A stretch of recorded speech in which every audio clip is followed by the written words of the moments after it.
উকিল সাহেব, আপনার আসামির তো পায়ে জোতা নাই, এই কি জোতা চুরি করছে?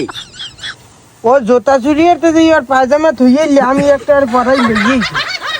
বাদী উকিল এবং বিবাদী উকিল, আপনারা এবার জেরা শুরু করুন। এবার বাদী আপনাদের বক্তব্য পেশ করুন।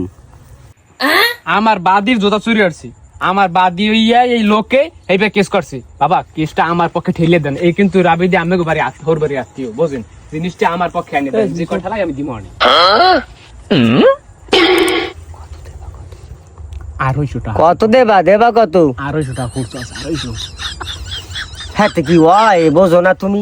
একটা এই যে কলম আর খাতা লইয়ে বইতে অনেক 5 টাকা এখানে। করে একজন জজের এই যে লেহি এই আসেনটা বেশি। কয়টা দেবা? একালি আসেনটা বেশি দিব অনেক, ওটা হারাতে। একালি 80 রান্না বেচলে তো কি হইলো? অবজেকশন মিয়া। আস্তে মিয়া, পুরো হন দিও। তুমি জজেরে দাও অবজেকশন। দেখবো না তোমার আসামি কি অবস্থা হয়। বাবা, দাঁড়াও, ধৈর্য ধরো। আমের হোর বাড়ি। একটু খাড়াও, একটু আমের খাড়াও। হোর বাড়ি, তুমি কইলি তো থালি পারেছে দিমন টাকা দিমন।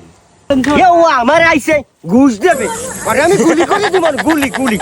ও শালারা জোতা খুললে, কি আনে জোতা দিয়ে শুরু করতে বলে।